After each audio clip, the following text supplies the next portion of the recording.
Welcome to the Victor Okoruwa Human Experience Podcast. Here, we share stories that touch our hearts, challenging our thinking, and open our eyes to see the world differently. From personal journeys to powerful conversations, this is a space for truth, empathy, and reflection. Because every story matters, and every human experience has the power to change us. Your host, Victor Okoruwa. Let's dive in.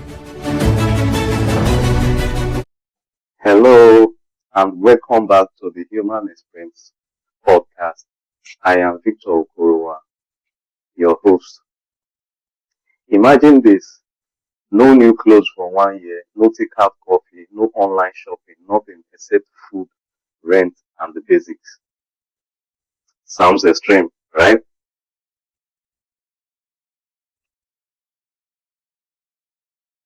Well, thousands of people in the US and UK are doing exactly that. They call it a no-buy year, and it's spreading fast on social media. But here's the interesting part. In many Asian countries, people see this very differently. And in places like Nigeria, many people are already living in no-buy year, not by choice, but because of high prices. Today, we will look at the reason why some people stop spending as form of protest and why others feel pressure to keep buying. And most importantly, why this matters to you, no matter where you live in the world. Stick around, because at the end, I will ask you to share what people in your country think about this. What is a no-buy year?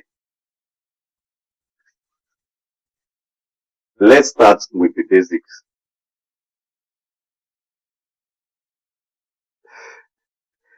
A no-buy year is not about becoming a monk or living in a forest. You can still buy food, medicine, and pay rent or electricity bills. But everything else, no. No new phone, no new shoe, no eating out, no subscription box, no little treat from the shops. No buying things just because TikTok made me buy it. People make a list of allowed things and a list of banned things, then they try to follow it for 12 months. So why are people doing this? Let's find out. Why the US and UK are saying enough. In the United States and United Kingdom, life has become very expensive. Rent is high. Food costs more. Even eggs are like luxury items, but pay has not gone up the same way. And many young people feel trapped. They work full time but still cannot save money. So they ask, where is all my money going? The answer for many is small daily purchases: coffee here, beer there, a cheap shirt here, delivery or fast food twice a week, even pack of cigarette, a roll of cannabis or colos. These small things add up fast. So the no-buy here becomes a kind of quiet protest. People are not marching in the street. Instead, they are saying, I will not give my money to big companies anymore. It's also a personal challenge. Can I be happy without buying new things? Can I find free joy? For many, the answer has been yes, and that feels powerful. But in Asia, a different story. Now let's look at Asia. In many Asian countries, shopping is not just shopping. In China, the biggest shopping day of the year is called Singles Day, and people spend over $100 million in just 24 hours. In Japan and South Korea, giving gifts is very important. If you don't give a good gift, people will think you do not care about them. In some places, what you wear show your family's success. A nice bag or a watch is not just for you, it is for your whole family's honor.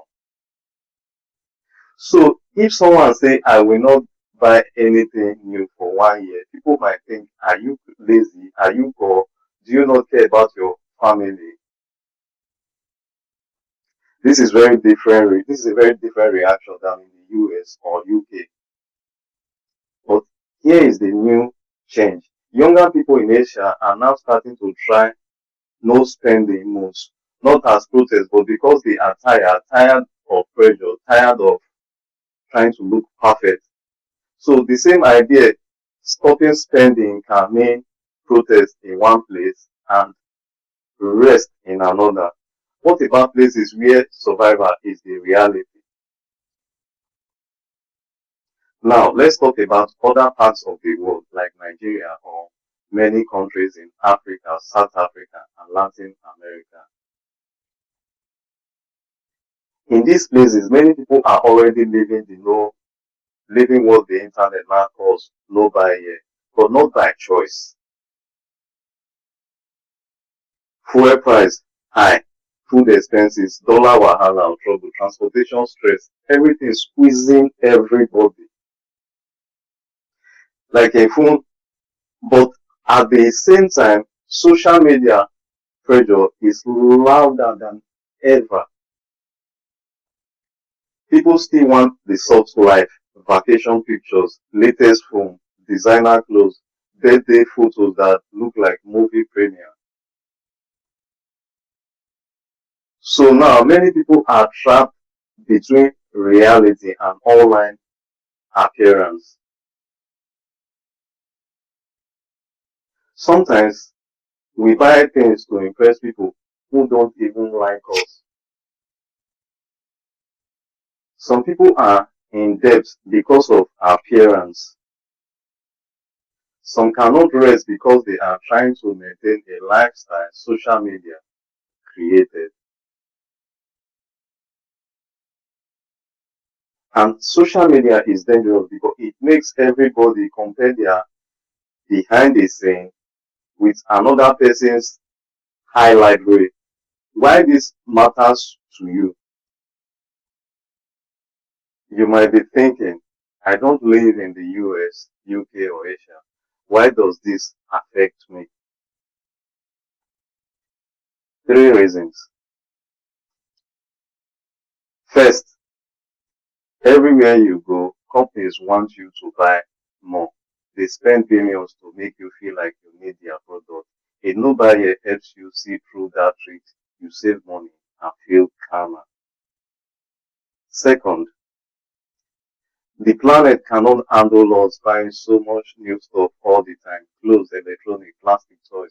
They all end up in trash. Buying less is good for the earth, no matter where you live. Third, this trend asks a simple question that anyone can ask. Do I really need this, or am I just bored or sad or following everyone else? That question is free and it works in any language. Real peace does not come from package arriving at your doorstep every week. And no, this does not mean people should never enjoy life. Buy nice things if you can afford them. But maybe the real question is, are we buying things because we truly need them or because we are trying to keep up with internet pressure? Your turn. Now, I want to hear from you. Tell me, in your country, what would people think of a no-buy year? Would they call you smart, strange, brave? Would your family be proud or worried? Is the cost of living affecting people there? What are people overspending on the most in your country right now? Have you ever tried to stop spending for a week or a month? How did it go? Drop your country in the comments or leave a message. I will read the most interesting answer on the next episode. And if you try the no buy here and bought something silly on day two, tell me that too. I promise not to judge you. A no buy here is not for everybody. Some people have no choice. They already cannot buy extra. Others have too much pressure to ever stop. But the idea behind it is for everyone. Pause before you pay. Ask yourself one question. Then decide. That small pause can save you money, clear your mind, and maybe even change how you see the world. This is the Victor Okoruwa Human Experience Podcast, where we talk about the reality of modern day life in simple words everybody understands.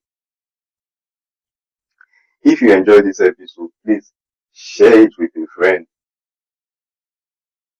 and subscribe so you don't miss the next one. Until next time, protect your peace and your wallet too.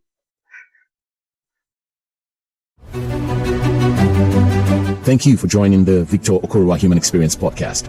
I hope today's story touched your heart, challenged your perspective, or reminded you of the power of our shared human journey. If this episode spoke to you, please subscribe, share it with someone who needs to hear it, and join in again next time as we explore more stories that shape the way we see the world. Your host, Victor Okoruwa, and until we meet again, keep living, keep learning, and keep embracing the human experience.